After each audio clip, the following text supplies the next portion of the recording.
Avant de débuter, il faut se familiariser sur quelques termes utilisés dans la vidéo. L'éco-responsabilité. C'est une attitude qui consiste à préserver l'environnement par le dictionnaire Reverso. La pollution nitrogénique. C'est une forme de pollution d'eau de surface par l'introduction d'un surplus de nutriments d'azote. Et la surconsommation. C'est une pratique consistant à acheter des biens périssables de manière excessive, dans un volume supérieur à la normale, par le dictionnaire Internaute. Donc, pourquoi est-il important de vivre de manière éco-responsable?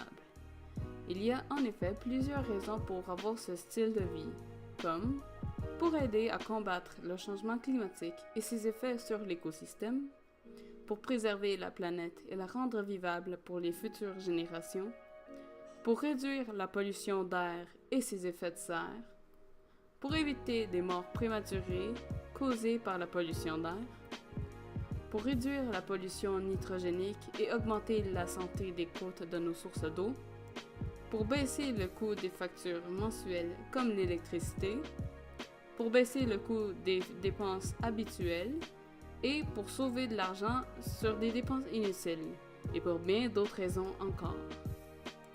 Et comment pouvez-vous vivre de manière éco-responsable? Vous pouvez apporter des changements à votre comportement et à votre milieu de vie. Achetez en vrac. Achetez seulement de ce que vous avez besoin, avec des sacs réutilisables et refermables. Ceci réduit les dépenses inutiles et réduit le gaspillage de nourriture. Recycler. Il est plutôt simple de faire ainsi, et assurez-vous que les verres ou les plastiques sont bien rincés avant de les trier. Élevez les plantes recommandées par la NASA.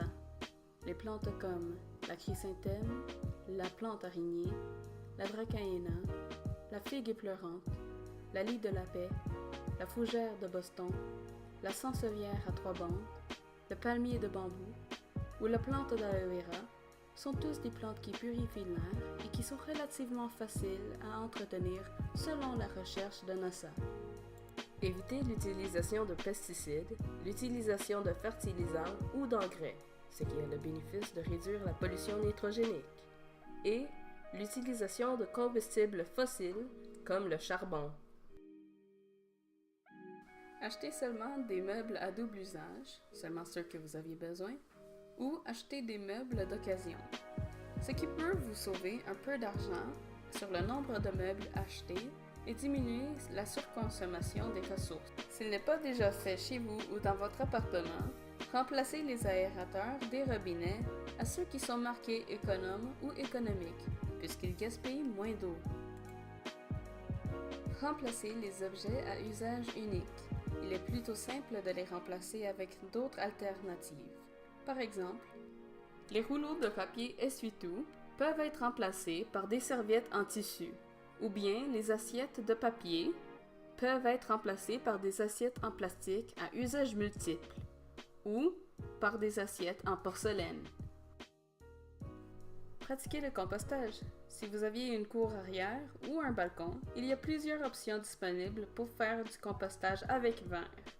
Si vous n'aviez pas de balcon, il y a d'autres options disponibles pour faire du compostage sans verre.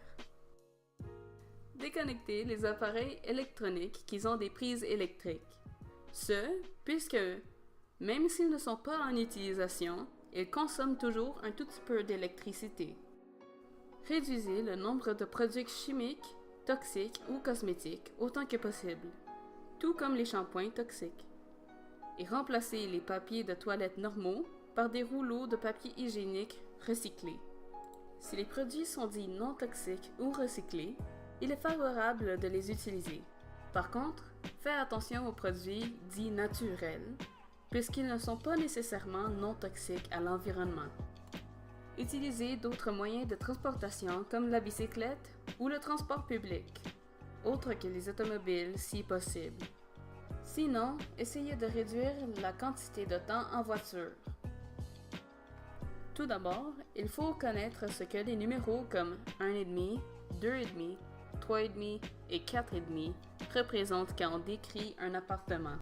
Le 1,5 dans les nombres équivaut à la taille d'une salle de bain. Un studio ou un appartement 1,5 équivaut à une salle principale qui est à la fois un office et une salle à manger, avec une salle de bain. Un appartement comme tel peut servir pour une seule personne légalement à Montréal. C'est aussi un très petit espace, ce qui peut créer un effet de claustrophobie et de malaisance. Un appartement 2,5 équivaut à un salon, qui est à la fois une salle à manger, avec une chambre séparée et une salle de bain. C'est bon pour une seule personne ou deux conjoints. Ce type d'appartement est encore plutôt petit pour deux personnes, mais il est un peu plus confortable pour une seule personne s'il préfère son espace intime. Un appartement 3,5 équivaut à un salon, une cuisine, une chambre et une salle de bain séparée. Ceci est bon pour une seule personne ou deux conjoints encore. Et un 3,5 est plus confortable pour deux personnes que un 2,5.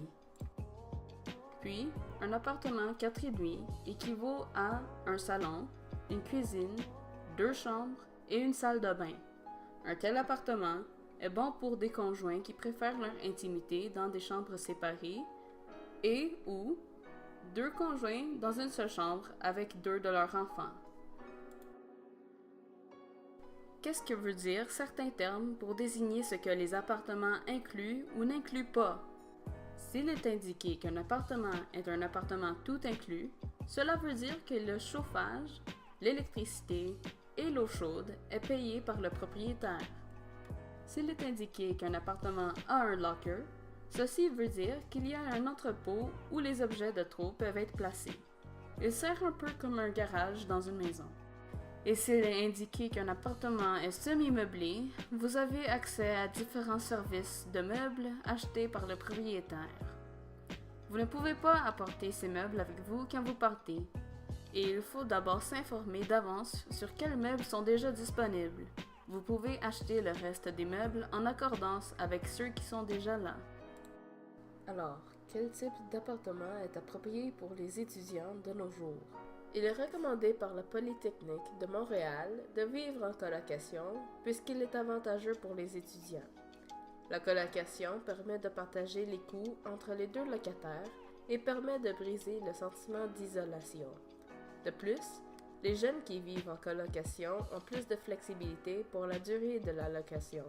Ils auraient l'option de terminer leur contrat avant la date qu'ils avaient signée auparavant. Ou, si la personne valorise leur privacité, ils peuvent investir leur argent dans un appartement comme un 1,5 ou un 2,5, ce qui va pour environ 800 à 1000 $.